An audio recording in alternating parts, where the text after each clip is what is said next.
Você disse também sobre audiência, né? Que o público espera, que é um público apaixonado, enfim, eles fizeram um grande volume de compra. Eu queria que você falasse sobre branding. O que você pode dar de dica, assim? Porque eu acho muito legal do branding é que vocês, além de ter outros produtos, até commodities, assim, que dá para encontrar em outro lugar, vocês têm muitos produtos próprios. Autorais. E isso é muito legal, cara, né? Quando eu vejo principalmente em moda, que as pessoas assim, eu vou criar uma super estampa com super corte, com uma malha maravilhosa, e de fato é um bom produto. Só que não tem o branding, não tem o marketing. O que você pode dar de dica para quem tá vendo a gente sobre isso? Esse é um universo, né? Acho que daria até para fazer um curso só para falar sobre isso. Mas assim, eu acho que o principal desafio para quem quer ter o canal próprio de venda, porque o marketplace, ele te lima. Não é um lugar para você fazer isso. Eu tive umas experiências inclusive com produtos da CCXP, com o marketplace, e se ele não é tão commodity assim, ele não vai performar. A não ser que você comece a direcionar a tua base para esse canal. Mas para mim é um tiro no pé, né? Se você tem uma base fidelizada, vai pro teu canal, né? Então essa história com o marketplace, a Nerd Store, a gente tem uma loja oficial no Mercado Livre, mas ali ela é praticamente, a gente não opera ali. O foco nosso é no nosso canal próprio, no momento.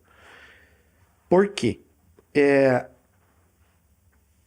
Existe algumas teorias dentro de gestão de e-commerce, mas a que eu mais gosto é a questão da recorrência, né? Então você tem ali um custo de aquisição de cliente na primeira venda elevado. A gente tem um cenário econômico cada vez mais desafiador. Então, o performance, né? O famoso ads, ele está custando cada vez mais caro, né? A aquisição do cliente ele se torna mais desafiador.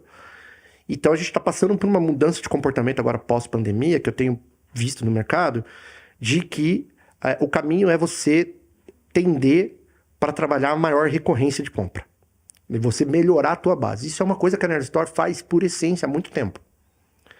Então acho que a primeira dica que eu dou mais importante do que fazer a aquisição do cliente é manter ele dentro da base. Para você manter ele dentro da base, você tem muito mais desafios. Você tem que ter um pós-venda digno. Você precisa você precisa aguentar quando você toma prejuízo. Então, você faz uma ação errada, você tem que entregar. Por lei, você tem que entregar. Você pode brigar judicialmente? Pode, mas, cara, você tem a tua honra ali para honrar com o teu público. Então, quando você faz isso para uma quantidade imensa de clientes, é um desafio gigantesco.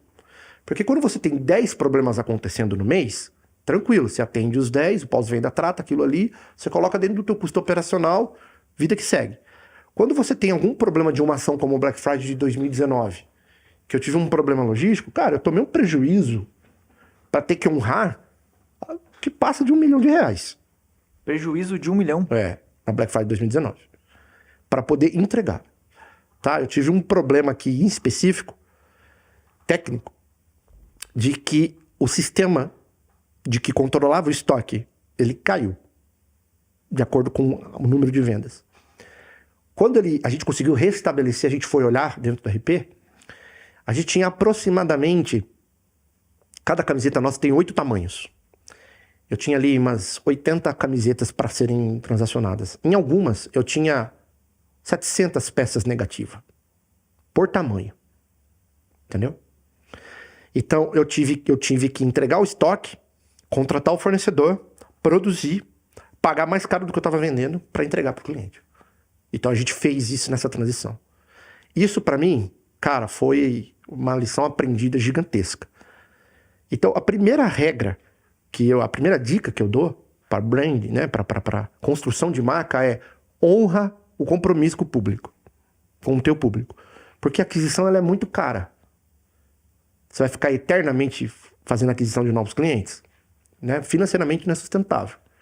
Então, a primeira dica que eu dou é honrar. Segundo, saiba com quem você faz parcerias. Isso é uma coisa que eu aprendi muito com o Jovem Nerd. Um desafio de você trabalhar com um influenciador é que hoje tá legal.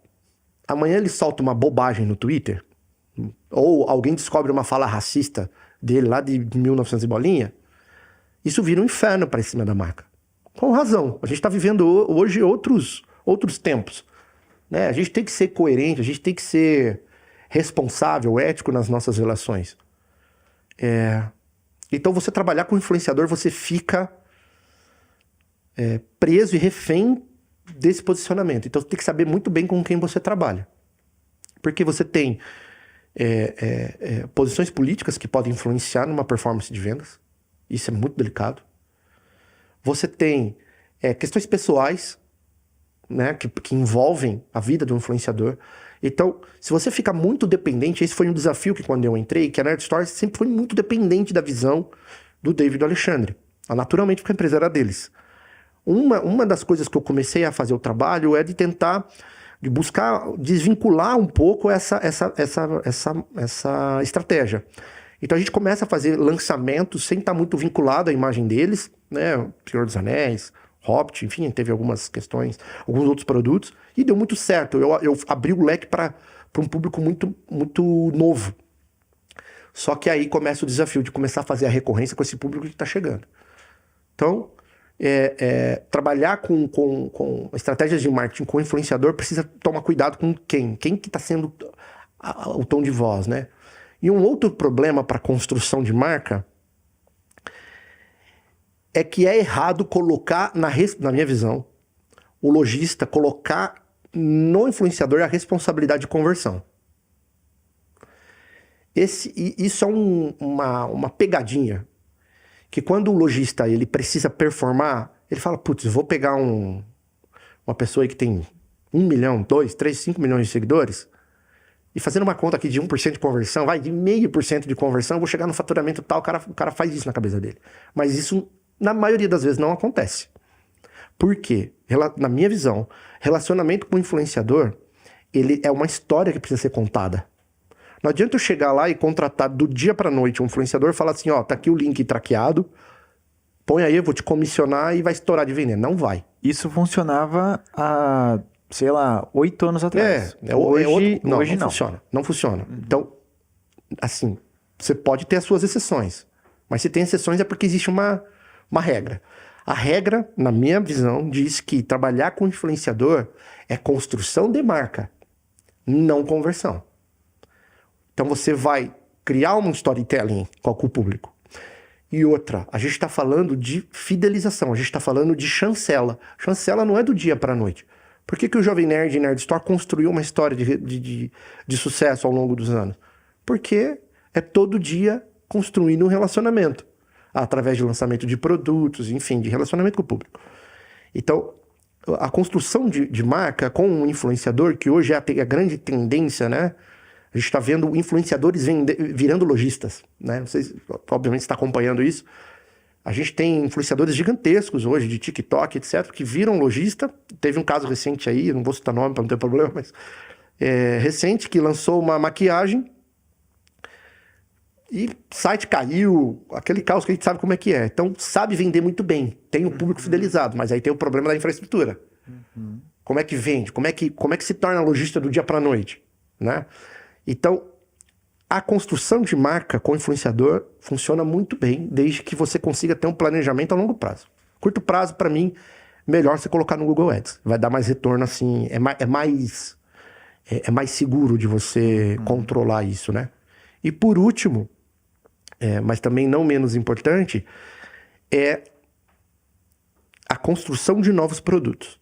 No caso da Nerd Store, a gente tem uma cultura de lançamento de produtos exclusivos. Então a gente tem uma comunidade no Telegram lá, por exemplo, que é uma parcela muito pequena do nosso alcance, só que a gente chama ali dos nerds mais aficionados. Então, quando a gente quer lançar um produto ou testar um produto, a gente fala com aquela comunidade. Gente, o que vocês acham desse produto? Então, quando você começa a construir um relacionamento, você precisa usar esse relacionamento para você ver o que eles querem. Porque, na verdade, o sucesso está em você vender o que o público quer. E não o que você acha que vai dar resultado, né? Então, acho que, falando assim, em poucas palavras, essas são as 3 dicas que eu daria.